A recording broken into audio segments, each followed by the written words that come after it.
Où est la vérité? Est-ce que les opinions que vous avez sur le monde sont vraies? Est-ce qu'elles sont proches de la vérité? Est-ce qu'elles sont éloignées de la vérité? Faisons un tour d'horizon de ce que des gens tiennent pour vrai dans ce monde. Il y a des gens qui croient que notre univers a été créé par une forme d'intelligence ou de conscience qui le précède. Parmi ces gens, certains appellent cette intelligence Dieu.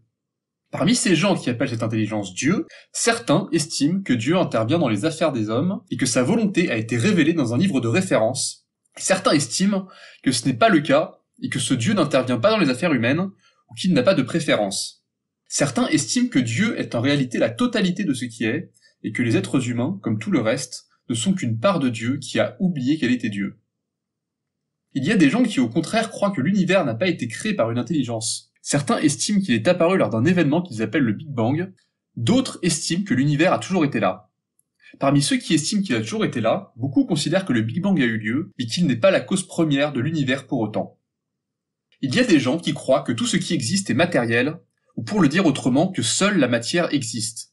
Il y a des gens qui croient que seule la conscience existe, ou l'esprit, et que ce que l'on nomme la matière, ce n'est qu'une manifestation particulière de la conscience. Il y a des gens qui séparent l'existence en plusieurs plans. Il y a le corps, l'âme, l'esprit. Certains croient en toutes sortes de mondes spirituels avec de nombreux niveaux et plans où se trouvent les esprits des morts, les anges, les concepts, tout ce qui peut être mais n'a pas encore été dans le monde matériel, l'âme et encore bien d'autres choses. Certains voient le monde comme profondément vivant et considèrent que chaque ruisseau, chaque arbre, voire chaque pierre possède un esprit et une volonté propre. Où est la vérité? Il y a des gens qui croient que l'individu existe. D'autres n'y croient pas, ou ne se sont même jamais vraiment posé la question. Il y a des gens qui croient qu'il n'existe que des tribus ou des clans, et que chaque être humain n'existe que parce qu'il a un rôle bien précis dans sa tribu, rôle qui a été décrit par les ancêtres avant même sa naissance.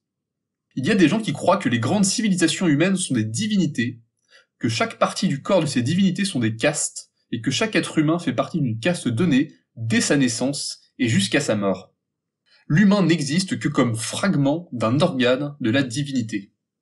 Il y a des gens qui croient que nos émotions et nos traits de caractère ne sont que la manifestation de l'action de divinité qui agissent à travers nous. Un homme qui sombre dans la rage sera ainsi possédé par un dieu guerrier qui dirigera ses actes jusqu'à ce qu'il retrouve son calme. Il y a des gens qui croient que nous existons avant tout pour servir un état.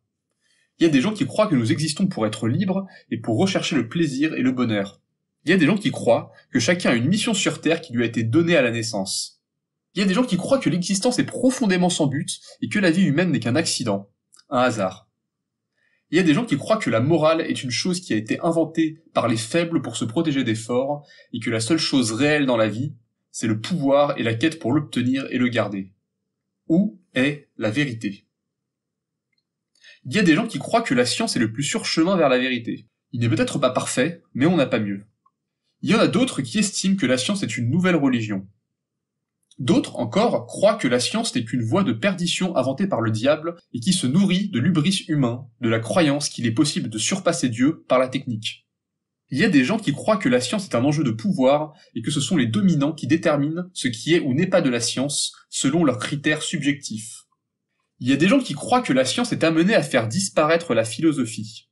Il y a des gens qui croient que tout ce qui n'est pas vérifiable par un protocole scientifique n'est pas digne d'intérêt et de considération, ou en tout cas qu'à choisir, il faut toujours privilégier un produit ou une technique dont l'efficacité est prouvable via des moyens scientifiques.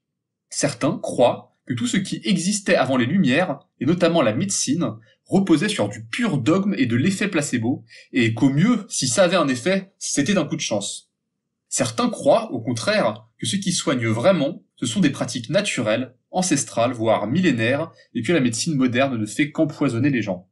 Certains croient que les problèmes de santé sont liés à de mauvaises pensées ou à des possessions. Certains croient que les problèmes de santé sont liés à des énergies et des vibrations qui se sont déséquilibrées et que l'on peut rééquilibrer par certaines pratiques. Où est la vérité?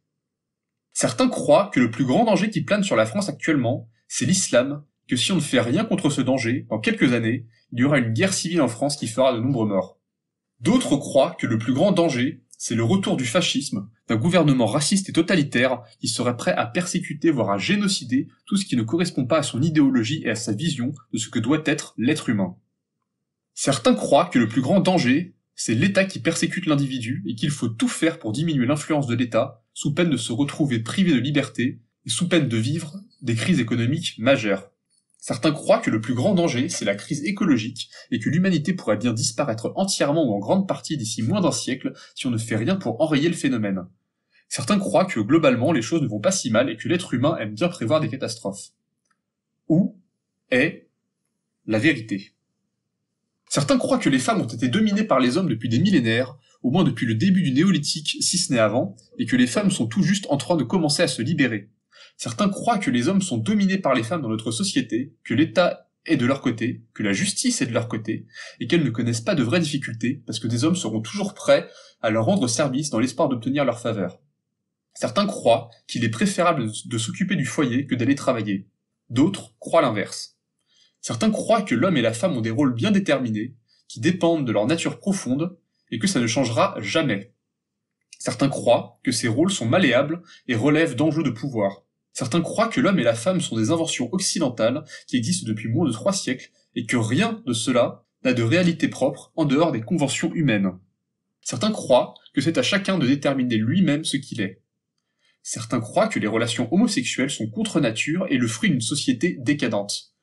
Certains croient qu'il s'agit d'une particularité rare qui existe à la naissance et qui mérite d'être respectée. Certains croient que l'hétérosexualité n'est pas plus naturelle que l'homosexualité, et qu'en faire la norme est un choix politique. Certains croient qu'il est possible de choisir sa sexualité. Où est la vérité? Certains croient que tout est relatif. Certains croient qu'il existe un absolu. Certains encore croient qu'ils détiennent l'absolu. Où est la vérité? Certains croient que les joueurs de football de Ligue 1 sont des héros. Certains croient que ce sont des abrutis que l'on paye des millions pour courir après un ballon. D'autres s'en moquent. Où est la vérité? Certains croient que se trouver un style vestimentaire est quelque chose de capital, que choisir un vêtement, c'est choisir quel message on veut envoyer au monde. D'autres ne se posent même pas la question. Où est la vérité? Certains croient que l'art, c'est ce qui donne son sens à l'existence. D'autres croient que l'art est inutile. Certains croient que ce qui est important, c'est la qualité de nos relations avec les autres.